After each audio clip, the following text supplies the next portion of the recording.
Sanibonani. Ya, sesize safika leso sikhathi. Lo okhulumayo uLusindiso kaMazibuko, uyobe enisiza enilekelela ngesifundo ngesiZulu ulimi lasekhaya.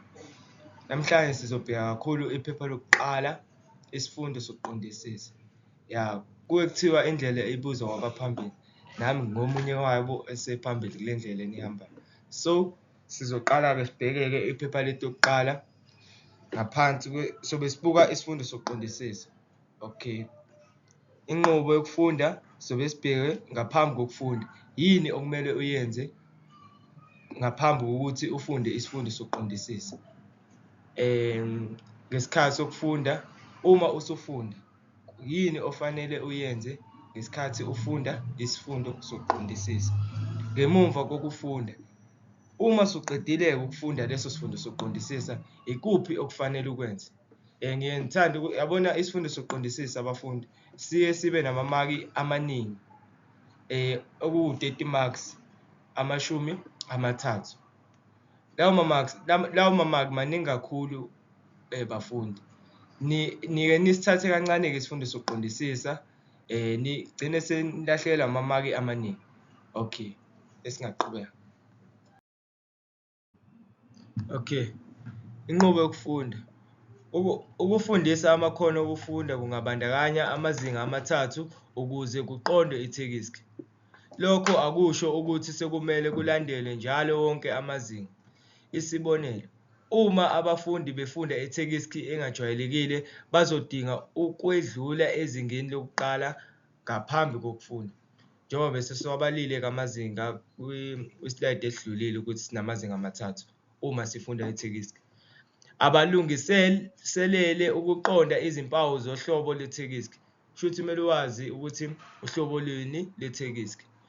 Kubuye kubasize ukuqhathanisa ulwazi lwethekisthi nolwazi abanalo abaluzuza empilweni. So, uma ufunda ithekisthi, kuyakusiza ukuqhathanisa ulwazi onalo empilweni, ulwazi oluzuza empilweni nolwazi olufundayo kwithekisthi okanye olubhalwe kwithekisthi.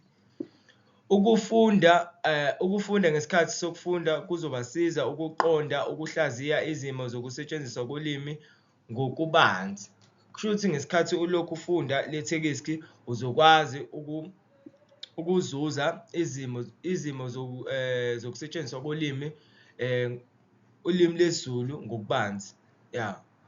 Ngemumva kokufunda kungasiza abafundi ukuzama ukuphinda babhale ithekisthi yobuciko ngokwabo. Kushuthi-ke uma ulokhu ufunda amathekisthi ahlukahlukene, isifundo sokuqondisisa, nawe ungagcina usuba nolwazi lokwazi ukubhala olwakho uhlobo lwethekisthi ngendlela yakho.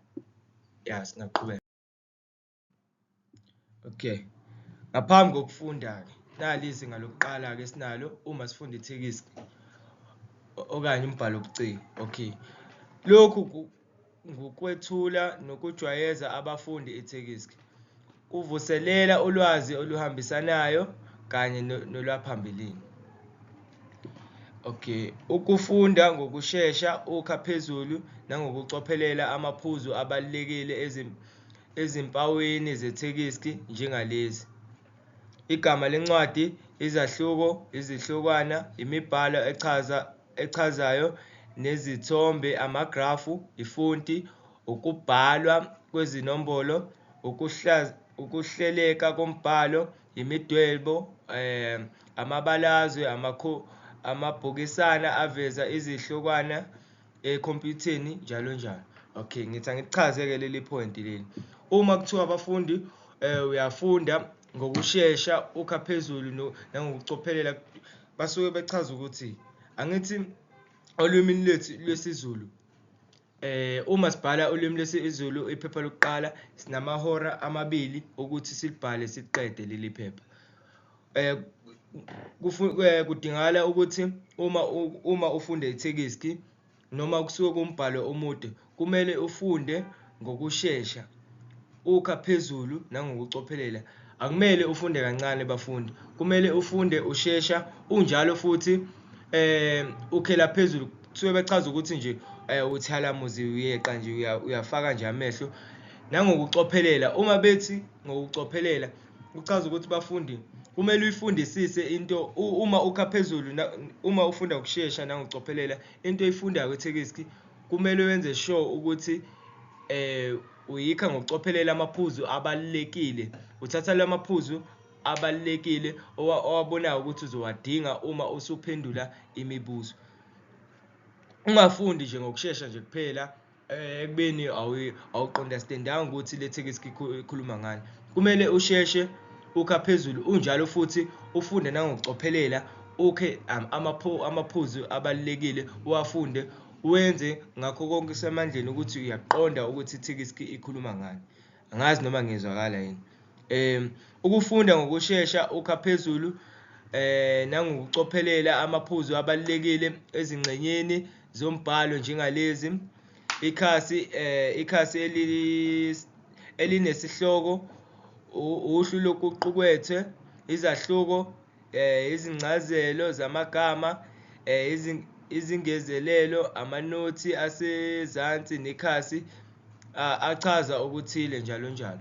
Okay, uma ufunda ukha phezulu nangokushesha bazama ukusichazela la bafundi ukuthi kumele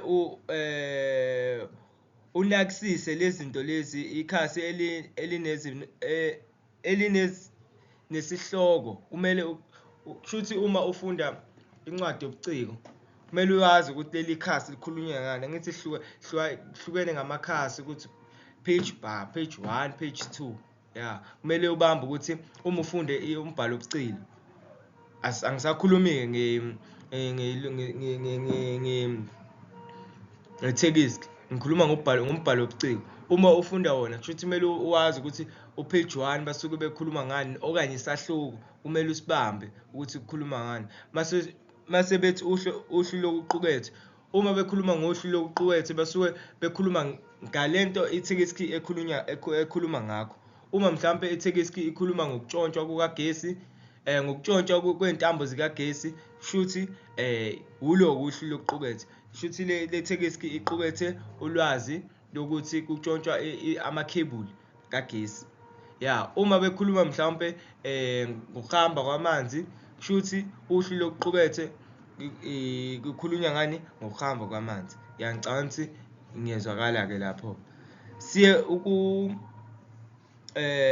ukubikezela usebenzisa ulwazi olutholakalayo ngenkathi kufundwa ngokushesha ukha phezulu nangokucophelela amaphuzu abalulekile. Kumele ubikezeleke bafundi ke uma ufunda ngokushesha ukha phezulu ukwazi ukukhumbula ukuthi ngesikhathi ngifunda ngishesha ngikha phezulu amaphuzu abalulekile imaphi nje lawo maphuzu lawo engithi ngawacosha ngawabamba ukuze ungabi nenkinga mase ubheke ngale embuzweni usuyophendula. Ukuxoxa ngolwazi magama olungajwayelekile kubafundi. Bachaza ukuthi lana kumele uxoxe ngolwazi magama olungajwayelekile kubafundi. Amagama ongawajwayele kumele uxoxe ngayo ukwazi ukufuna ukuthi lichaza ukuthini igama elokuthi lichaza ukuthini igama elokuthi lichaza ukuthini. Lento siyenza nini ngaphambi kokuthi sifunde ithekisti. Singadlula. Okay, ngesikhathi sokufunda uma usufunda ke ithekisti yakho usuyayifunda ubhalo ubuciko nakho okufanele ukwenze ukuzokusiza ukwazi ukukhumbula ukuthi ithekisti ikhuluma ngani ukwazi ukuphendula imibuzo yethekisti. Kuhambisana nokuhumusha umbhalo nokubukisisa izimpawu zawo zolimi. Okay, kutholwa ukuthi ithekisti ikhuluma ngani. Emva kokuthi sisifundile ke ithekisti ngesikhathi sifunda ke ithekisti njalo uma sifunda le thekisti uyathola ukuthi le thekisti ikhuluma ngani. Ngicabanga ukuthi leli point lilula kakhulu. Kubhekwa izincazelo zamagama angajwayelekile kanye nemifanekiso mqondo kusetshenziswa isu lokufunisela incazelo yegama ngokuhlola amalunga amagama. Okay, kubhekwa izincazelo zamagama engajwayelekile. Shuthi ngesikhathi ufunda ke ithekisti uyabheka incazelo uyabheka ukuthi okay unegama ongalazi ukuthi likhuluma ngani dwebele mase uyazama ukuthola ukuthi lelo gama leli lichaza ukuthini incazelo zakho. Kodwa ivamisa bajwayele uma besebenzisa izaga nezisho kumbhalo wobuciko, bajwayele ukuthi kuso leso sigaba lesi basuke bekhuluma ngaso, leyo mugqa leyo basuke bekhuluma ngawo, bafaka izaga nezisho, kunencazelo khona. Uma ungafunda kahle bafundi, ungayithola incazelo ukuthi okay, leli gama lisho ukuthini uma ufunda kahle umugqa. Mhlawumbe thola ukuthi awulazi incazelo yayo, but uma uzofunda kahle ulontuzana umugqa, uzothola incazelo igama ukuthi ichaza ukuthini ongalijwayele. Kusetshenziswa amasu okufunda ngokuqondisisa, ukuzama ukuhlanganisa nokuqaphela umqondo wesiqephu, ukuguquguqula isivinini sokufunda kulandele ubunjalo bethekisi. Okay, kusetshenziswa amasu okufunda ngokuqondisa. Lana uma ufunda-ke ngesikhathi sokufunda ithekisi, kumele usebenzise amasu, izindlela zokuthi uzame ukuqonda ukuthi ithekisi ikhuluma ngani. Angazi noma nangizwa kahle na. Ukuthi uqonde ukuthi ithekisi ikhuluma ngani, uqondisise. Ukuzama ukuhlanganisa nokuqaphela umqondo wesiqephu. Kumele uzame nawe ngokwakho ukuhlanganise, uqaphele ukuthi ngabe mhlawumbe umqondo wesiqephu ukuthi uthini lesiqeshana lesigejana lesabakhuluma ngaso. Uma ufunda ngithi sihlukanise ngey'gaba. Kumele uzame ukuzama nawe uqonde ukuthi ngabe lesigaba lesi sikhuluma ngani. Okay. Ukuguquguqula isivinini sokufunda kulandele ubunjalo bethekisi.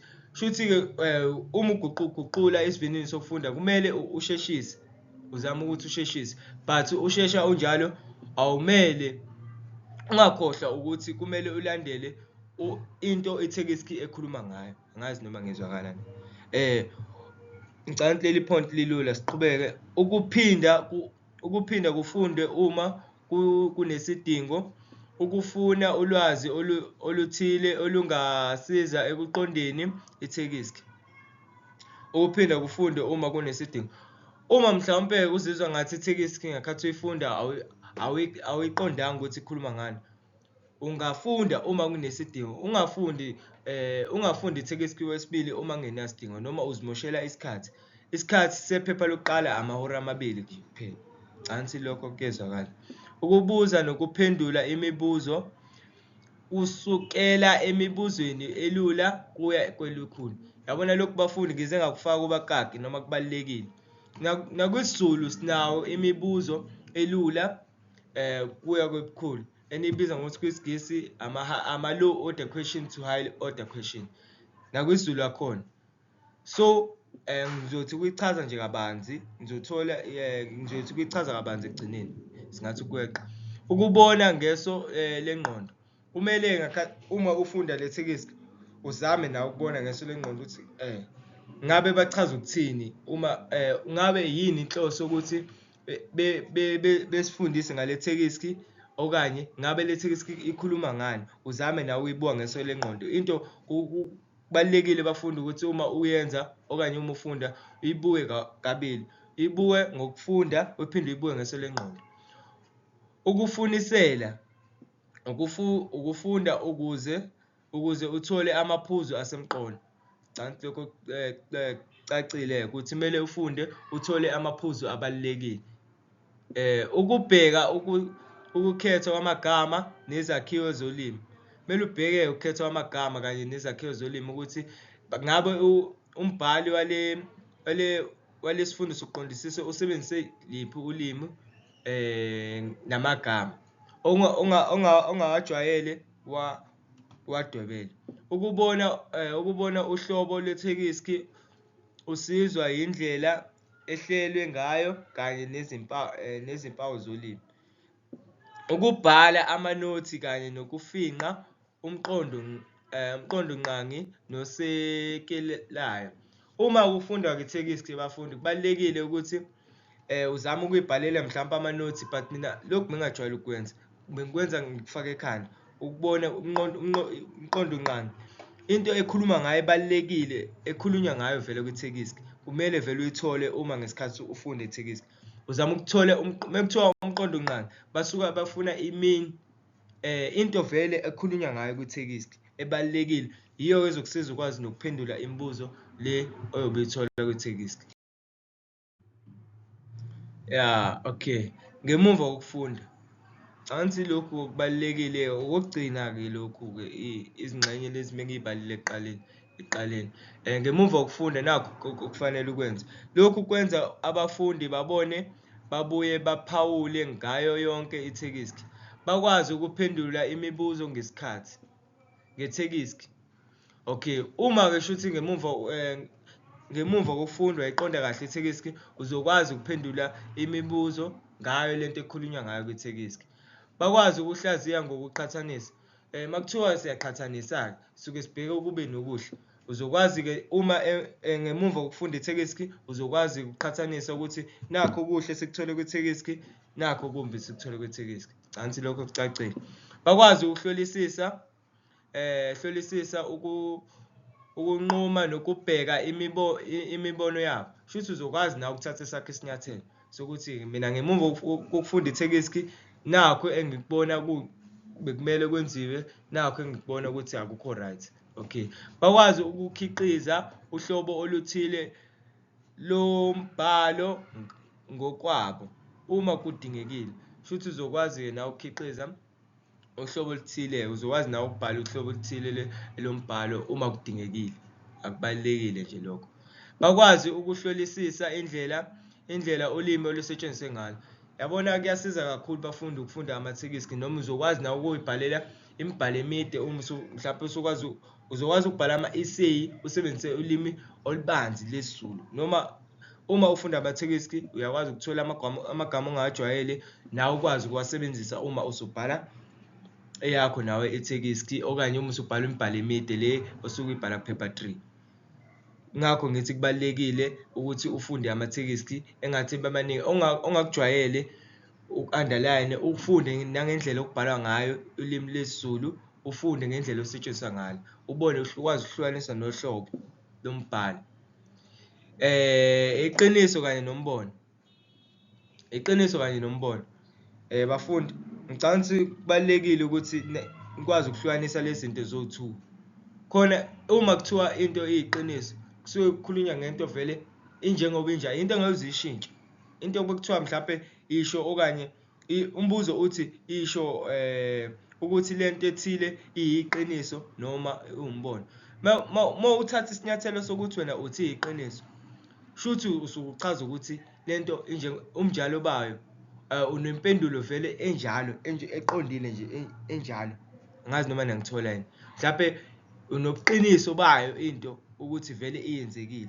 Uma kuthiwa umbono indlela esicabanga ngayo, yabo.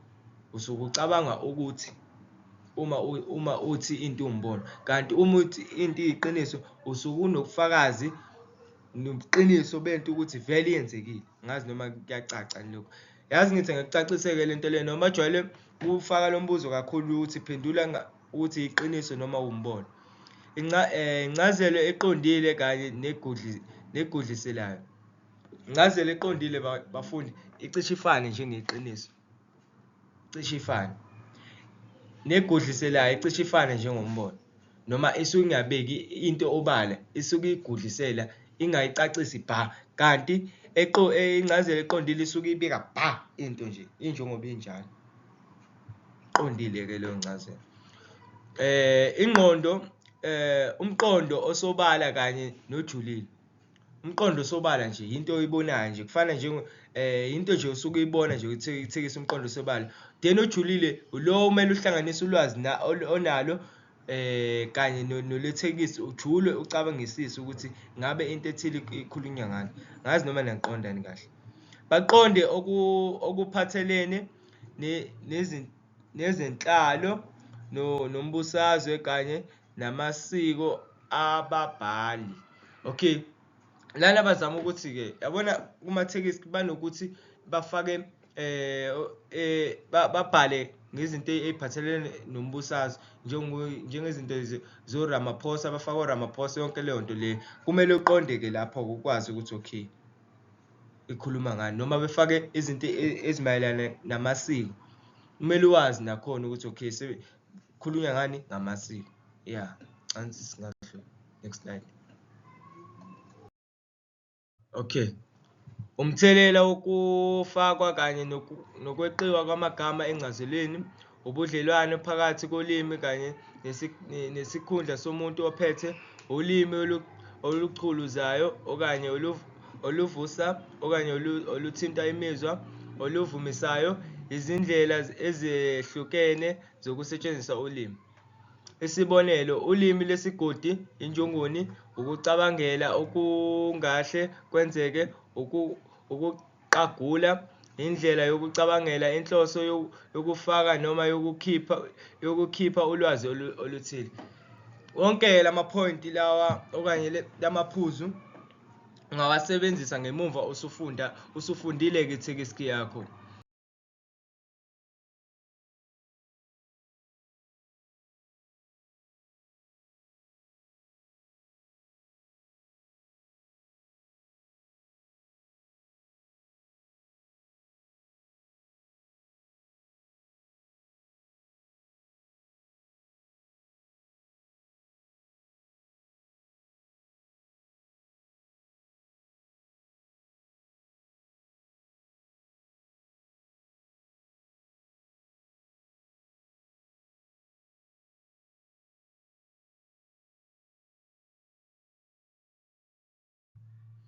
Okay, nansi sifike emaphethelweni-ke bafundi-ke isifundo sanamhlanje. Engizocela ukuthi ningasithathi kancane le nqubo yokufunda le nqubo yokufunda enginifundise yona namhlanje. Ngibone ibaluleke kakhulu noma kunyaka odlulileyo ihlule abaningi kunyaka ka-2024. Ngakho-ke kubalulekile ukuthi nani ningahambi ey'nyathelweni zabo. Nizame ukusebenzisa le nqubo le ewu-3 yokufunda uma ngesikhathi ufunda ithekisti. Noma nje uma ufika endlini, download i-past paper yango-2024, mhlawumbe udownload eyangoJuni. Mase uya kwisifundo siqondisisi okanye isivivinyo sokuqondisisa. Ufunde, emva kwalokho ubhale, uzame uku-aplaya usebenzise le nqubo ezintathu enginifundise zona. Uzobona-ke imiphumela mase udownload i-memo, uzobona uthola ngakho. Ngicabanga ukuthi la ekushode khona kumele ngimchazele kabanzi ngamazinga emibuzo. Ngizoyifaka kwi-lesson elandelayo lapho ngobe sikhuluma khona ngani ngokufingqa. Ngicela ukuthi-ke bafundi sikhulume okanye balingani bami sikhulume egruphini. La ungazwanga khona faka iquestion egruphini uphendule. Ongekho egruphini ofuna inamba yami inboxa mina, ithi inamba yami 065 362 0387. Yeah, siyabonga.